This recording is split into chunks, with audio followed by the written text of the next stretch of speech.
Some specific allowance, कुछ विशिष्ट भत्ते।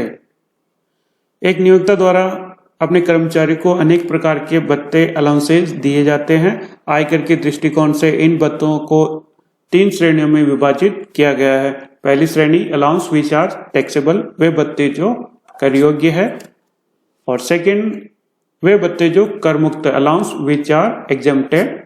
और जो थर्ड है वो है allowance which are exempted on fulfilment of prescribed condition, वे भत्ते जो निर्धारित शर्तों को पूर्ति करने पर या निर्धारित शर्तें पूरी करने पर कर मुक्त है।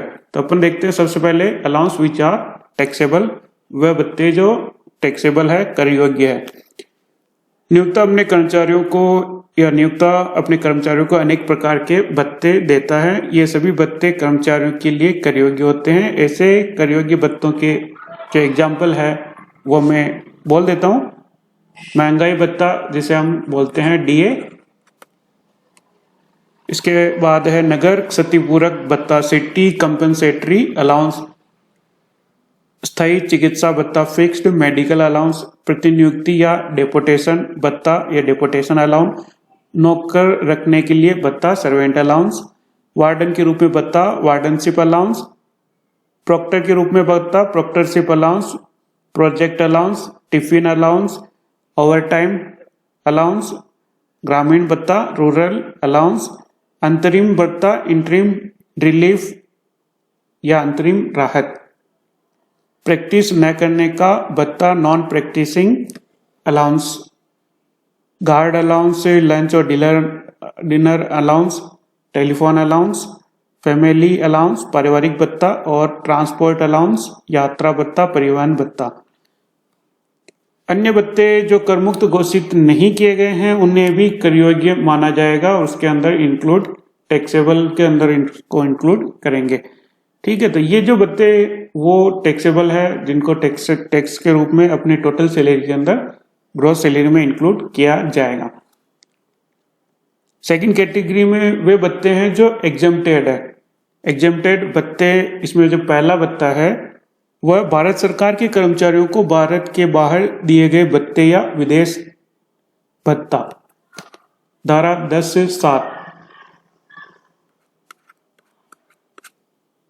धारा 10(7) के अनुसार भारत सरकार द्वारा भारतीय नागरिकों को विदेश में सेवा करने के लिए दिए गए भत्ते, अनुलाभ, अलाउंस, प्रिक्यूटीज पूर्णतः कर मुक्त है। उनके वेतन पर अवश्य कर लगता है, चाहे वह अनिवासी ही हो गया हो।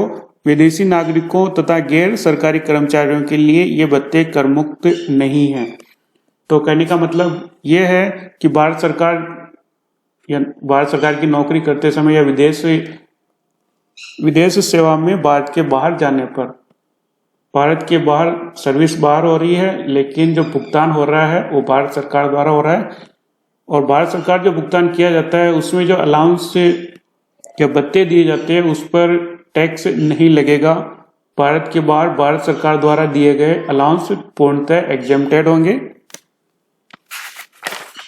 इसके अलावा उच्च न्यायालय और उच्चतम न्यायालय के न्यायाधीशों के जो भत्ते हैं, उच्च न्यायालय और उच्चतम न्यायालय के न्यायाधीशों को सेवा शर्तों के लिए बनाए गए विशेष अधिनियम के तहत इनको दिए गए भत्ते कर मुक्त है। ऐसे भत्ते कौन कौन से हैं? एक तो मुफ्त आवास की सुविधा के बदले दिया गया भत्ता, और दूसरा है सत्कार भत्ता या सप्लीमेंट्री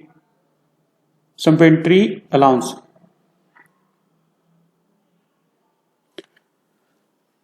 तीसरा, संयुक्त राष्ट्र संघ से प्राप्त भत्ते।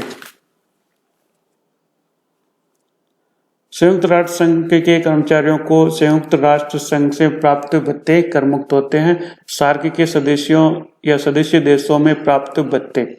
सार्क सदस्य देशों के किसी भी अध्यापक, प्रोफेसर, शोध छात्र को दूसरे सार्क सदस्य देश में सेवा करने के लिए जाने की तिथि से 2 वर्ष की अवधि के लिए प्राप्त वेतन एवं भत्ते कर मुक्त होते हैं। तो सार्क सदस्य देशों में सेवा के लिए 2 वर्ष के लिए जो स्टार्टिंग के 2 वर्ष है उसमें दिए जाने वाले वेतन और भत्ते कर मुक्त होते हैं। इसके अलावा संघ लोक सेवा आयोग के अध्यक्ष और सदस्यों को प्राप्त भत्ते, संघ लोक सेवा आयोग के वर्तमान अध्यक्ष सदस्य को प्राप्त परिवहन भत्ता और नियामक भत्ता या सत्कार भत्ता संपेटरी अलाउंस से पूर्णतः कर मुक्त होते हैं। ठीक है, तो ये जो कर मुक्त होते हैं उसको अपन ने देखा। अब थर्ड ऑप्शन है अपने पास से allowance which are exempted on fulfilment of prescribed condition. तो जो कंडीशन होती है उसको फुलफिलमेंट करने पर वो भत्ते पूर्णतः कर मुक्त हो जाते हैं। इसमें सबसे पहले अपन देखते हैं कर्तव्य पालन में किए गए व्ययों की पूर्ति हेतु विशिष्ट भत्ते। किसी कर्मचारी को प्राप्त ऐसा विशिष्ट भत्ता जो पूर्णतः उसके पद से संबंधित कर्तव्यों के पालन के लिए किए गए व्ययों की पूर्ति के लिए स्वीकृत किया गया है, जैसे कि यात्रा भत्ता, अर्थात यात्रा भत्ता आपने प्राप्त किया है और कितना खर्चा किया है। अगर खर्चा पूर्ण रूप से हो जाता है तो जो यात्रा भत्ता आपको मिला है वो पूर्णतः एग्जेम्प्टेड होगा, और यदि खर्चा पूरा नहीं हुआ है तो जितना मतलब एक्स्ट्रा प्राप्त हुआ है इनकम के रूप में खर्चा घटाने के बाद, तो वो जो राशि है वो टैक्सेबल होगी। दैनिक भत्ता, सवारी भत्ता या सहायक रखने का भत्ता, हेल्पर अलाउंस,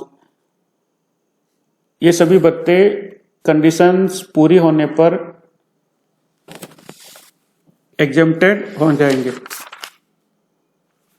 ओके।